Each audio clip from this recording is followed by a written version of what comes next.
NASCAR is going road course racing this week, and with it, there's of course going to be fans that are really excited. I gotta say, I'm one of them. But there's also fans who might not be as happy with it.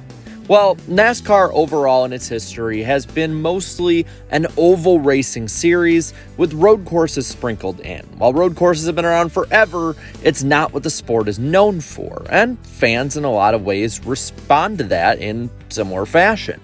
But nowadays, there are more road courses than there have ever been in NASCAR's modern era. And while fans were really on board bringing road courses onto the schedule more, say, back in 2017, 18, 19, now we've gotten a little bit too much saturation. So let's look into NASCAR's road course problem and maybe, just maybe, how to fix it. The problem is, apparently, there are too many road courses. When you look at the NASCAR Cup Series, for instance, today, there is COTA, Sonoma, the Chicago Street Course, Indy's Road Course, Watkins, Glen, and the Charlotte Roval. And these tracks aren't inherently bad on their own, but when they have many similar traits to them in the sense of, say, crashing on restarts or just pandemonium and chaos at the end, it can become grating on fans. And fans, like I said, wanted this a while ago, but NASCAR took a few steps too far. Many were used to having 2 and then 3 road courses a year, so when you double it and at times have 7 or maybe 8 or 9 in the lower series, it can feel like NASCAR's going overboard with it.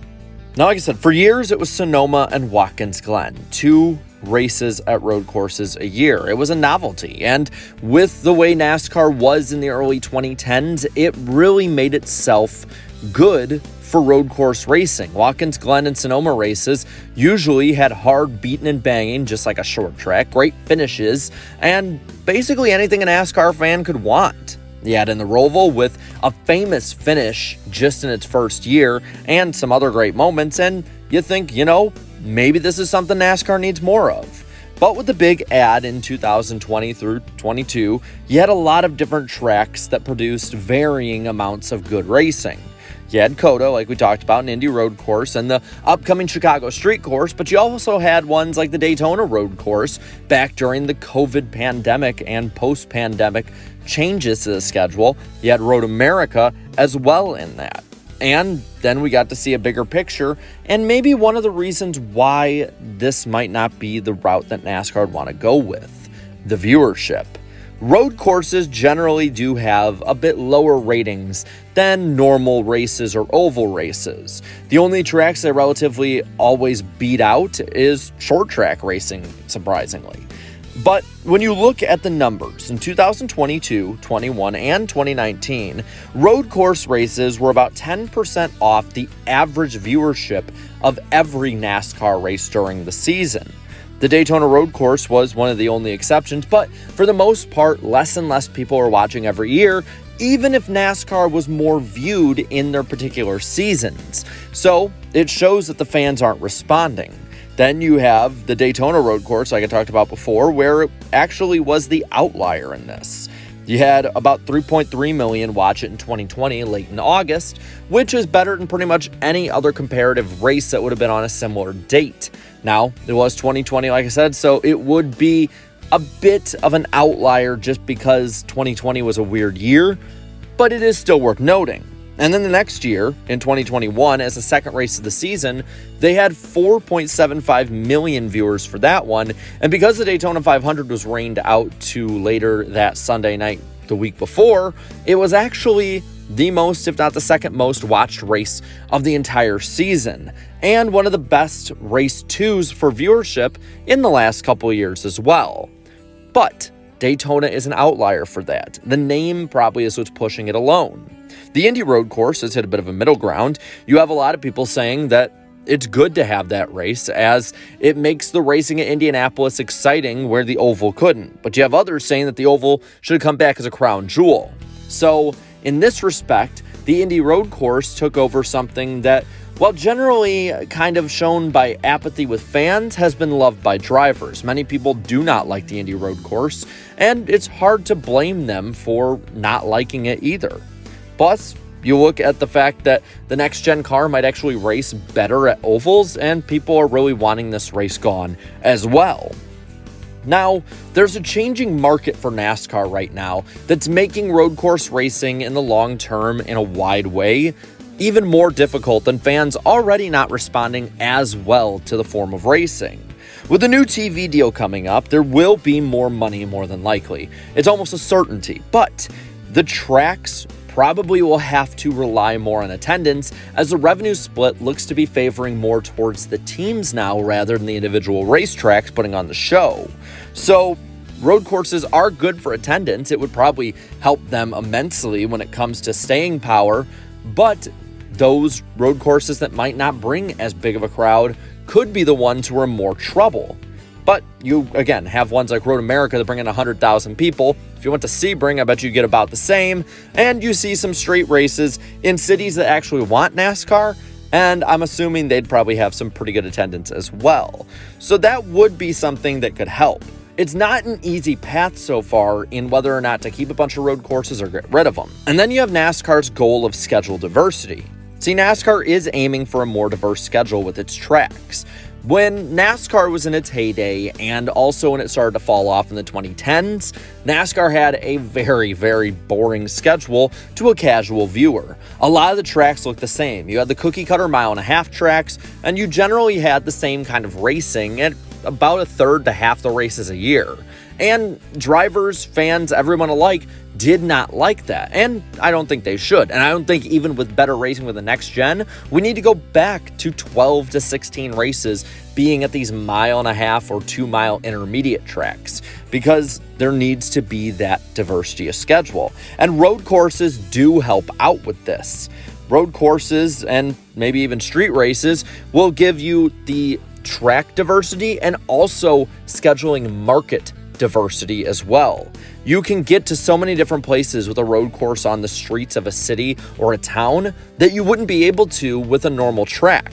The track of a street race would be able to change more often than not, be malleable, be able to fit to what the city and the sanctioning body of NASCAR wants, whereas a track like, say, Chicagoland or Kentucky or even Kansas, these tracks cannot change as easily and definitely cannot change when it comes to where they're located.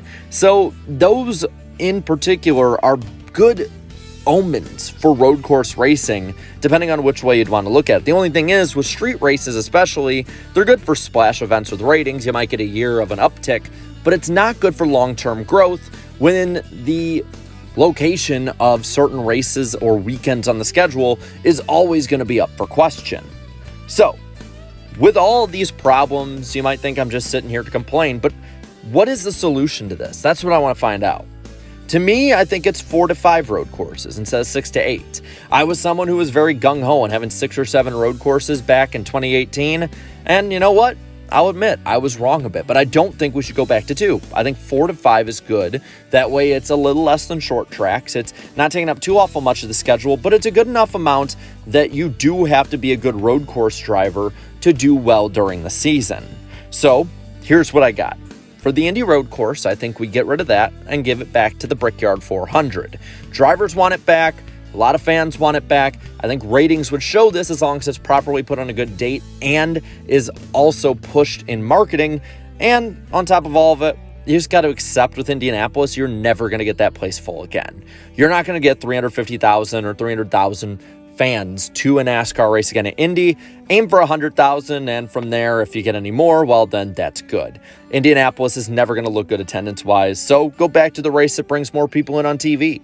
For Chicago, well, get rid of the street race. I've not been a fan of it so far, and it seems like it's becoming an unmitigated disaster as it goes, and give that race back to the Chicagoland Speedway.